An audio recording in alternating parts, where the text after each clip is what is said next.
All right, let's jump into another deep dive. This time, we're tackling January 15th. Sounds intriguing. I'm always amazed by how much can happen on a single date. Yeah, and we've got quite a mix to sift through today. A new note you sent over, plus a whole collection of On This Day in History facts. Like a historical grab bag, where should we even start? How about with some constitutional law?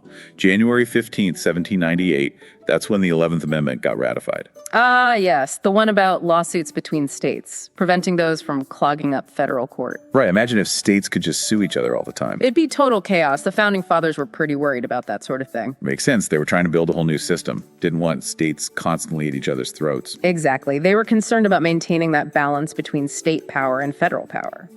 It's crazy to think this amendment from way back then still has a huge impact today. Absolutely. It shapes how states interact, how they deal with the federal government on all sorts of issues. Yeah. Environment, healthcare, you name it. Okay, so from legal battles, let's jump to an actual battle. But look at this. It happened after the war it was part of was already over. Ah, yes. The Battle of New Orleans, January 15th, 1815. Talk about a delayed reaction. Seriously, like showing up late to a party and starting a fight after everyone's left. How'd that even happen? Well, news traveled a bit slower back then. No instant updates or anything. Think about it. Even today, getting a letter a month late isn't that weird. True, but back then it was all ships and horses. So the Treaty of Ghent had been signed, the War of 1812 was over, but nobody in New Orleans got the memo. Pretty much. And it ended up being a decisive American victory, even though the war was technically already won. Communication breakdowns, they've been causing problems for centuries. Okay, now let's fast forward a bit. January 15th, 1918. A world at war. But here in the U.S., a different kind of battle was brewing. The fight over prohibition. Mississippi became the first state to ratify the 18th Amendment that day. A dry America, amidst all that global turmoil. It's kind of ironic when you think about it. It really shows how these historical moments, they're never just one thing. You've got the idealism of the progressive era, trying to solve social problems, but then you've got the reality of a world war happening at the same time. Right. History is never simple. Always these layers of stuff going on. Speaking of shaking things up, our next stop on this January 15th journey is, well, it's something that would have raised eyebrows back then. Oh, you mean the all-female Supreme Court in Texas? That's the one. January 15th, 1925. Can you imagine the reaction back then? Oh, I'm sure it was quite a shock to some. The first all-female state Supreme Court, even just a special session, it was groundbreaking. It makes you think about all the women who came before, fighting for a place at the table. Absolutely. And they faced so much resistance, so much skepticism. Just to have their voices heard, their expertise recognized. I mean, we still have work to do today, but an all-female Supreme Court wouldn't be nearly as shocking now, would it? True, but it's important to acknowledge how far we've come and to remember those who paved the way. All right. From legal battles to, well, let's just say things are about to get a lot more rock and roll. Elvis. You know it. January 15th, we can't forget the King's birthday. Elvis Presley, born on this day in 1935. Now that's an icon. Elvis Presley, born on January 15th, 1935. The King of Rock and Roll. A name that still gets people moving. Yeah, his music just has that staying power, doesn't it? Absolutely. Our On This Day in History facts even include an Elvis song title quiz. Want to test your knowledge? Sure, bring it on. I know my fair share of Elvis tunes. All right, let's start easy. Don't be... Nailed it. Okay, next one. Hound Dog. Hound Dog, that's a classic. All right, stepping it up a notch. All up. All shook up. Got it. You're on a roll. Last one. Rock. Jailhouse Rock. That one always gets the crowd going. You aced it. Clearly an Elvis fan. But beyond those iconic songs, those dance moves, I always think about Elvis's early life, you know? Like for his 11th birthday, all he got was $8 and a shaken up soda. It's kind of wild to think about, right?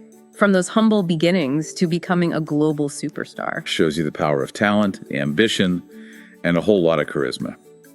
But Elvis wasn't just about music. He really changed the cultural landscape, didn't he? Oh, absolutely. Elvis pushed boundaries, challenged social norms.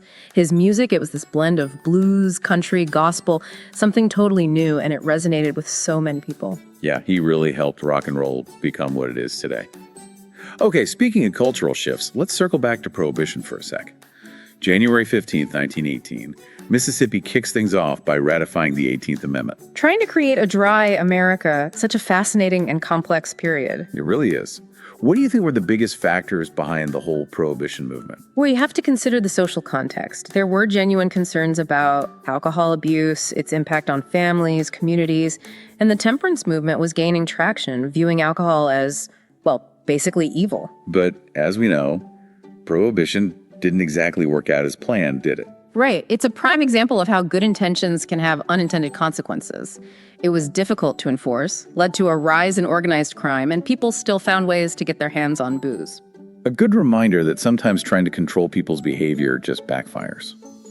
All right, from one ambitious endeavor to another, January 15th, 1962, a young Jack Nicklaus earns his first professional golf paycheck. Ready for this? $33.50. Wait, seriously, that's all he got? Yep. Finished 50th at the Los Angeles Open. Not exactly a glamorous start to his career. But from those humble beginnings, he went on to become a legend. It's amazing what hard work and dedication can do.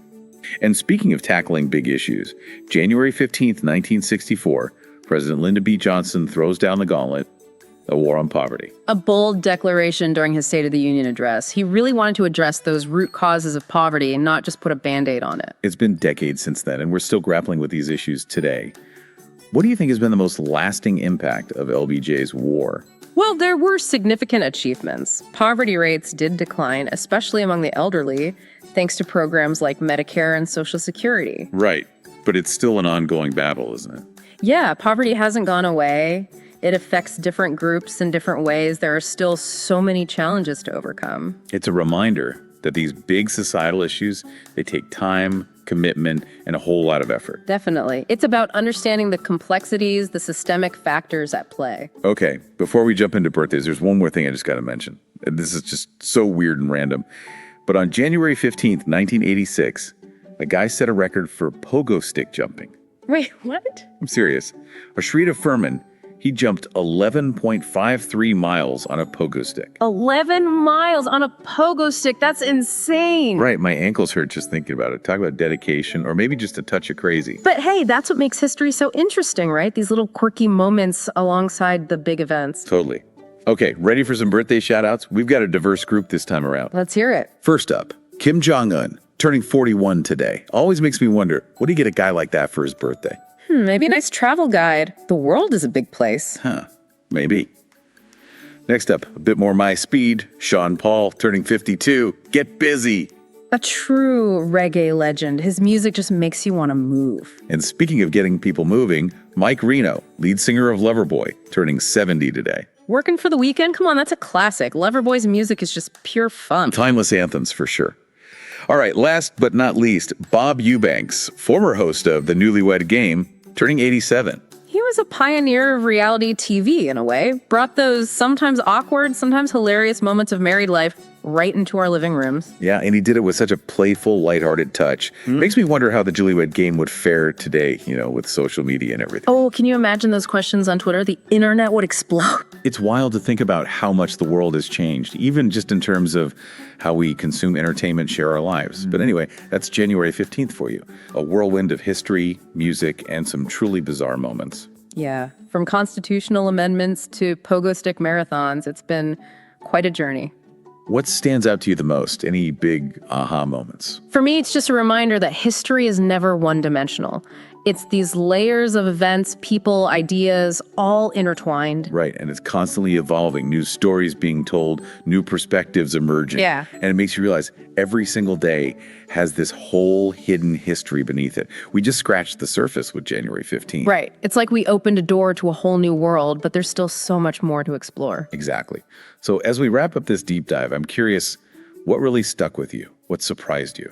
Well, for me, it's the reminder that history isn't just about dates and names, It's about real people, their struggles, their triumphs, and how it all connects to where we are today. It's about the choices they made, the paths they forged. And sometimes, it's about those quirky little moments too, like that pogo stick marathon. 11 miles. It's almost unbelievable. But it just adds to the richness of it all, doesn't it? Shows the unexpected side of history. Absolutely. And it reminds us that history is made by everyone, not just the famous figures. So as we wrap things up here, what's your biggest takeaway from our January 15th journey? What thread are you going to follow next on your own historical explorations? That's a tough one. So much to choose from. But I think what really hit home for me is how interconnected everything is. Like, who would have thought the 11th Amendment would still be shaping healthcare policy today? Right. Or that Elvis, getting $8 for his birthday, would somehow foreshadow his incredible rise to fame. It's those unexpected links that make history so fascinating. Totally. And it makes you want to keep digging deeper, doesn't it? Uncover more of those hidden connections. Absolutely. And we want to hear from you too. What surprised you? What questions popped into your head during this deep dive? Share your aha moments, because this is just the beginning of the exploration. History is a never-ending journey, and we're all in this together. So keep questioning, keep exploring, and who knows what amazing discoveries you'll make. Until next time, keep those time machines running.